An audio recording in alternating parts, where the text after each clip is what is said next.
Hi, Lisa here. Good morning, good afternoon, good evening, wherever you happen to be.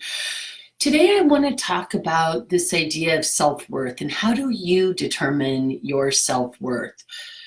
What I've discovered, not only with other people, but also in myself, is this sort of wrangling and struggling with this idea of how do I determine my own value?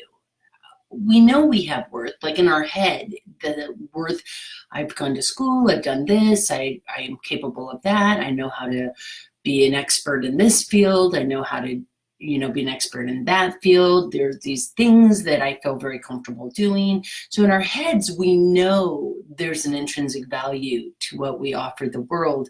And yet, how do we feel that to be true?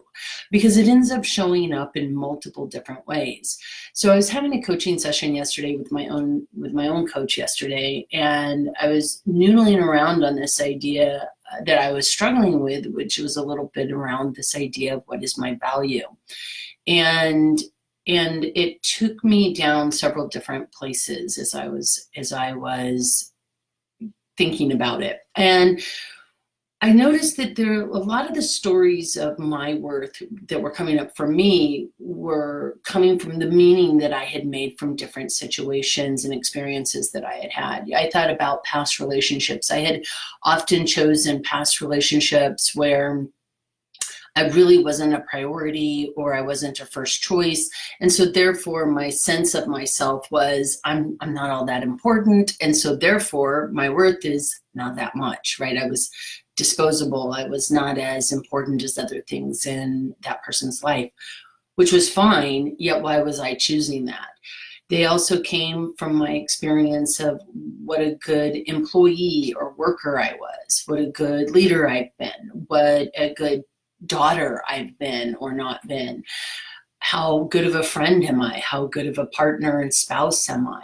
And these ideas around my value got into the mix also. So logically, I was able to go, yeah, here's examples of my worth and here, but I was still struggling with here. I'm still feeling like I'm not enough, which is that self-critical judgment, right? So there's also this piece of whether it's your inner critic or your internalized, parent voice that says you're not good enough, you need to strive harder, you need to do more, you need to be more perfect.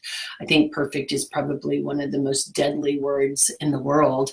And this really brings on this next thing that was part of my rabbit hole, which is the doubts of I'm not enough. Now, I know the education that I've had, and I know the experience that I've had, and I know how long I've been doing what I've been doing. And I still sometimes find myself struggling with this idea of maybe I need something more. There's just one more thing. If I did that one more thing, then I'd be enough. And kind of tossing through that as I'm looking at what is my value. And lastly, the thing that came up is this idea of facing the fear of what if the not enoughness is true and I'm an imposter. I don't struggle so much with that one, yet I hear that one from clients often. It's the imposter syndrome. I don't really know what I'm doing, but I'm going out and doing it and I feel uncomfortable. And so there were several things that came up for me in the conversation that I was having yesterday that I've been thinking about ever since. But what if that imposter syndrome or not enough syndrome really comes out of that fear of I'm in an uncomfortable place and that's normal? It's normal to not know something until you know it. I'm thinking back to Carol Dweck's book, Mindset, and that idea of closed mindset versus open mindset, and the people who don't start something because they can't do it perfect or they might fail. And that closed mindset, if I don't want to do that, to the open mindset of, oh, I don't know what I'm doing. I'll fail 50 times and I'll find 50 new ways, right, of doing things wrong before I find the right way of doing it. It's a puzzle, and having a completely different energy about this idea of what it's supposed to feel like if you're going to go into something new, and how do you encourage that bravery. And part of the way that I've started looking at that is what if value is completely arbitrary? What if the value for one person is completely different than the value for another person? So I heard a story yesterday about walking into a department store, and on the rack was this jacket, and the jacket had a price tag, and the price tag was $35. And she said, I knew it wasn't $35. This was a really fancy department store and a really nice jacket. And so she finally asked, and she's thinking, was it 350? But why wouldn't they put the zero? Maybe it's 3,500. I don't know. So she asked, it was $35,000. And she's like, whoa. And yet, for somebody, maybe that's an okay price. For me, that's not an okay price. I'm not going to pay $35,000 for a jacket. Yet, this idea of the value is determined by how other people view it. So I didn't view it as that valuable, and somebody else might. So what if value doesn't really exist? It's only in the mind of the beholder.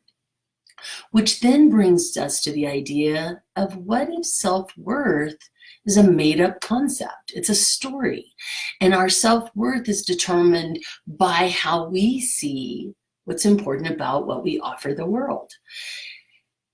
So what do you want your story of self-worth to be? If it's a completely made-up thing, you get to make it up the way you want to. You get to choose the story consciously that supports you moving forward in the world with elegance and confidence and whatever else you need to move forward into the world towards your dreams. And that may mean that part of your self-worth is, I have grit and determination and I can get this done. Or maybe it is, I'm smart enough and capable enough, and I'm smart enough to logic the hell out of this situation. And so it comes from the place of going, what if I need to set aside that other stuff, feel into my body, what is the truth for me, and then consciously choose that story instead. So I hope this finds you well. Have a great day, and cheers.